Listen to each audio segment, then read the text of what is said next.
Ça fait débat. RMC, ça fait débat.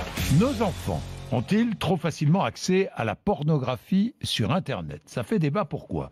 Une association de protection de l'enfance porte plainte contre un géant de l'industrie du porno, le site web Pornhub, qui a totalisé 30 milliards de visites l'année dernière. Combien? 30 milliards de visites l'année dernière. Le problème, c'est qu'il ne présente aucun dispositif pour s'assurer de l'âge de ses visiteurs. Jean-Baptiste Bourgeon. Aucun filtre. Avez-vous plus de 18 ans ne s'affiche pour entrer sur la page d'accueil en quelques clics. On accède à des vidéos porno très explicites au premier regard. Tout est gratuit. Le problème, c'est que 4 ados sur 10 de 15 à 17 ans ont déjà surfé sur ces sites. L'âge de la première visite est de 14 ans en moyenne. Pire, certains de ces contenus apparaissent parfois automatiquement sur les écrans, assurent Maëlie et Alexandra, 12 ans. On est parti pour regarder un film à la base et au final on tombe sur des sites un peu pornographiques. Même si ça dure genre qu'une seconde, on l'a quand même en tête parce que ça m'a beaucoup choqué. Pour moi c'est vraiment dégueulasse. Ce manque de contrôle des contenus pornographiques est insupportable pour l'Observatoire de la parentalité et de l'éducation numérique. C'est pourquoi son président Thomas Rommler a porté plainte contre Pornhub, le leader du secteur, et appelle surtout le gouvernement à réagir. Alors, il y a un an, le président de la République a fait un discours justement annonçant que le gouvernement allait réfléchir à ces questions de régulation de l'accès à la pornographie pour les mineurs. On est un an après, les choses tardent à venir, donc nous on décide d'agir pour justement montrer et démontrer que cette accessibilité est toujours possible et qu'en 2018, c'est pas acceptable dans un pays comme la France que des enfants de 5 ans potentiellement puissent tomber sur ce type de contenu. Ovidie, une ex-actrice X, propose par exemple de demander systématiquement un numéro de carte bancaire pour accéder aux sites pornographiques afin de s'assurer de l'âge des internautes. Pourquoi pas? C'est peut-être une bonne idée. Kevin? Oui, bonjour monsieur Bourgeon.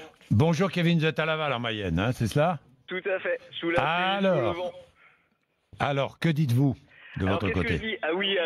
Vis-à-vis de la question qui a été posée, donc oui. Effectivement, les enfants, ils ont trop accès facilement à la pornographie sur le net. Oui. Encore une fois, on parle bien de Internet qu'on a chez nous, enfin que tout le monde peut avoir. Maintenant, il y a aussi le Darknet.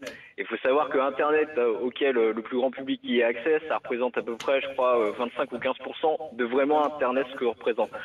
Une fois que j'ai dit ça, en fait, ce qui se passe, c'est que pour les enfants en bas âge, style 5 ans, là, j'entendais sur votre exposé, il y a des choses que les parents, ceux qui s'occupent des enfants peuvent mettre en place, c'est-à-dire, par exemple, sur votre ordinateur, vous pouvez ouvrir un compte utilisateur dont vous aurez accès à tout ce que vous voulez, etc., et un compte invité. Vous voyez ce que je veux dire? Vous pouvez restreindre les contenus. Et moi, je regarde, alors j'ai pas d'enfants proprement dit, mais j'ai quand même vécu avec des femmes qui avaient des enfants en bas âge. J'ai 3 petits bouts de chou qui sont mes nièces.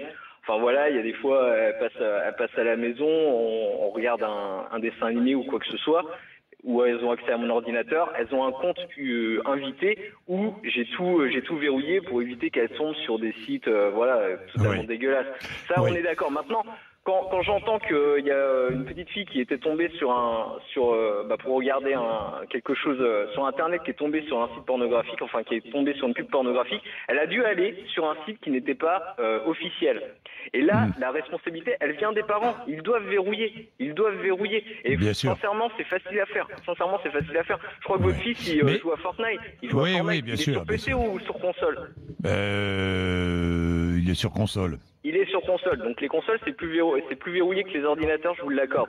Mais maintenant, il y a plein de choses à faire qui sont à la portée de tout le monde et surtout des parents. Kevin, les smartphones notamment, hein, sur les smartphones, on peut limiter les accès, il y a plein de choses à faire. Tout à fait. Mais vous avez tout dit. Bien sûr. Parce que là, on va encore nous pondre une loi, etc. Adopi, je suis désolé, mais voilà. Les parents doivent surveiller. Mais tout à fait. Merci Kevin. Vous regardez la télé, vous écoutez la radio le matin ou quoi? Alors quand je travaille, j'écoute et quand je suis chez moi et que je suis réveillé tôt, je vous regarde.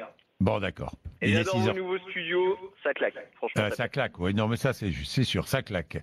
Et ça marche maintenant. Il est 6h14. Vous êtes sur RMC.